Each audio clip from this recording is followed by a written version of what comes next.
So what is Bitcoin? A very simple explanation. Let's just dive right in here and answer the question, what is Bitcoin?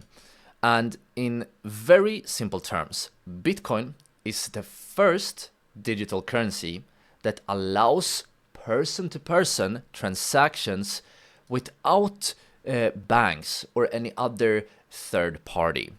And to make this clear, before Bitcoin, if we have, one person, let's say we have person A, and this person A wants to send money to person B.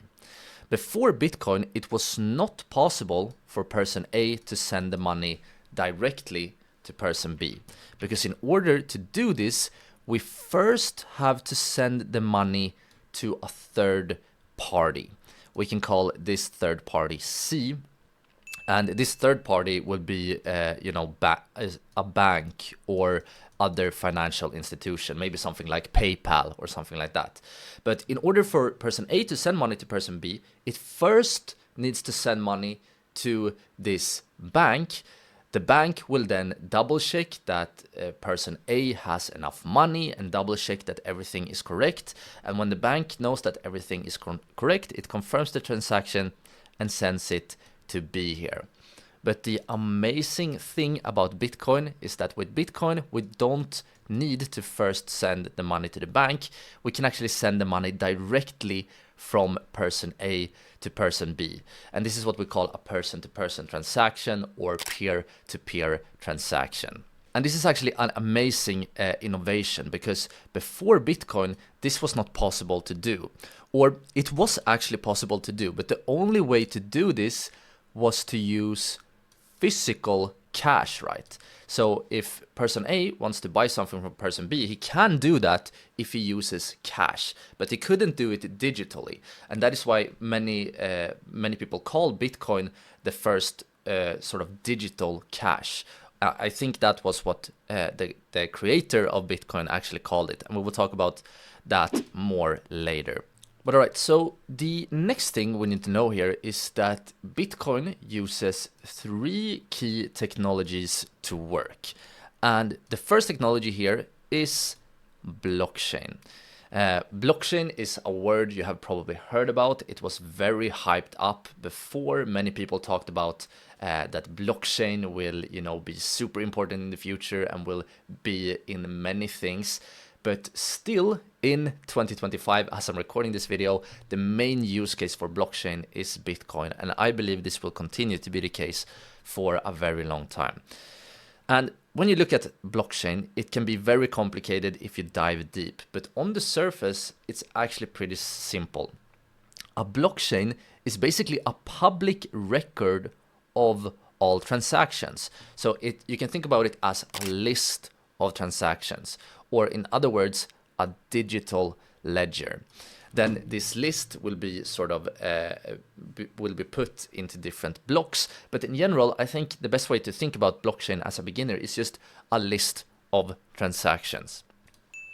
But we can't just have a list of transactions, because we need to make the network secure. And in order to secure the network, we use something called cryptography.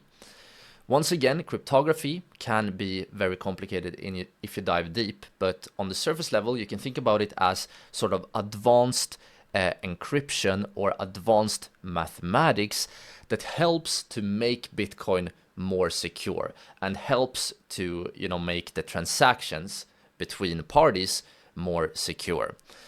But we actually need even more security, and this is where mining comes in.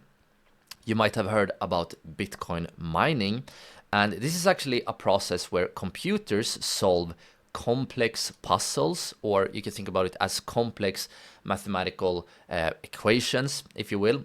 And this is also used to validate transactions and secure the network. And the reason we use mining here is because in order for a hacker to actually steal Bitcoin, or perhaps spend Bitcoin twice, or change some of the transactions, in order for a hacker to do this, the hacker needs to spend more energy than the rest of the network combined. And that that's the reason why the more energy that Bitcoin uses, the more secure the network becomes. So we need mining, and this is super important. But now you might wonder, why would any miner spend so much energy just protecting the network? They must gain something from that, right? And yes, that is very true.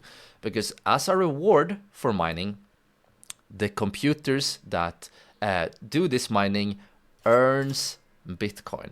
And this is where the name mining comes from, because it's very similar to gold mining, right? When you mine gold, you need to spend energy to get your gold that you then can, sell or maybe hold for the future. The same thing is true for Bitcoin. You need to spend energy to get your Bitcoin. So that is how gold mining and Bitcoin mining is pretty similar in that respect. But now, and this is very important, when was Bitcoin created and by who? Well, Bitcoin was created all the way back in 2009 by someone or maybe a group called Satoshi Nakamoto. This is a fascinating thing about Bitcoin, is that we still don't know who created it. And Bitcoin, and one thing that makes Bitcoin so unique and so valuable today is how it was created, because Bitcoin was actually started in a very small email community. It was like 10 people in the beginning, and since then Bitcoin has been growing and growing completely freely on the free market. So Bitcoin has never had, a marketing team, or it has never needed anyone to promote it. It has basically been growing automatically. It has been slowly and steadily just been growing and growing. And today it has, a market cap of like $1 trillion. It's a fascinating, fascinating journey Bitcoin has been through. So if you want to learn more about crypto, whether it's crypto trading or crypto investing, I highly recommend to check out this playlist next. It contains all the crypto videos I have made so far, and more is coming very soon.